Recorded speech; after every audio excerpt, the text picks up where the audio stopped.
Well, howdy-ho, my peeps. I'm here to show you a quick little trick with ginger. This is just regular bulk ginger root. Grant picked this up at Costco for me. I love ginger tea. It settles my stomach. And I figured out the easiest way to make it for me with the tools I use. I grate it.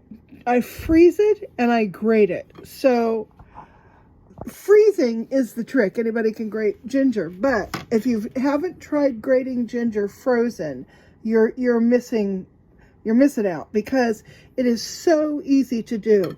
When you put it up on your grater, unfortunately I'm doing this one-handed, but you just put it up on your grater, you press down obviously, and you simply grate. Now I'm not pressing down very hard, so I'm not going to get much coming out, but when I don't have a camera in my other hand, I give it some muscle, and I just grate right through I don't even peel it. I just put it up there and start grating the thing down.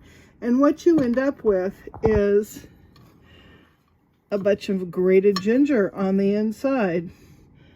Let's see, we don't want to focus on my hand. We want to focus on the ginger. Some of it gets caught up there, and you've got some down there.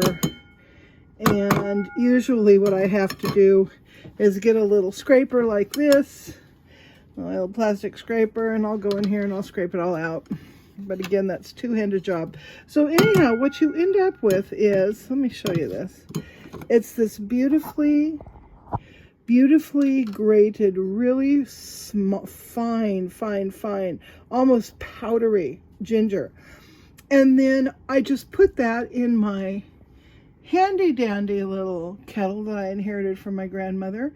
And I do my boiling and steeping and all that. Some people like to boil the water first, then steep the ginger in it for 5 or 10 minutes. I like to just throw my ginger in the water, bring it to a boil, turn it off, let it steep. So that's how I'm going to do mine. But anyhow, the whole point of this is to suggest that you try freezing your ginger before you grate it. Really works out well. All right, so I have my little cup ready. I have boiled my ginger. It's been steeping for a minute or so. Now I'm going to go ahead and pour it into the cup so you can see what it looks like. I have enough for 2 big mugs full of ginger here. I'm going to give it a little swirl off camera. So I'm going to fill this one up. Now, part of what happens, I'm going to let you look down inside there. You don't see any ginger pieces. Well, you see tiny little ginger pieces. I mean, it's more like a cloud of ginger than it is ginger pieces.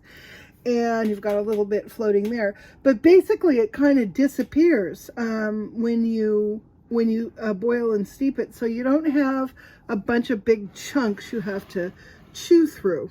Now, that's not necessarily a bad thing. I like ginger chunks myself. But this is a great way to eliminate having to peel your ginger, dig the chunks out and throw them out and blah, blah, blah.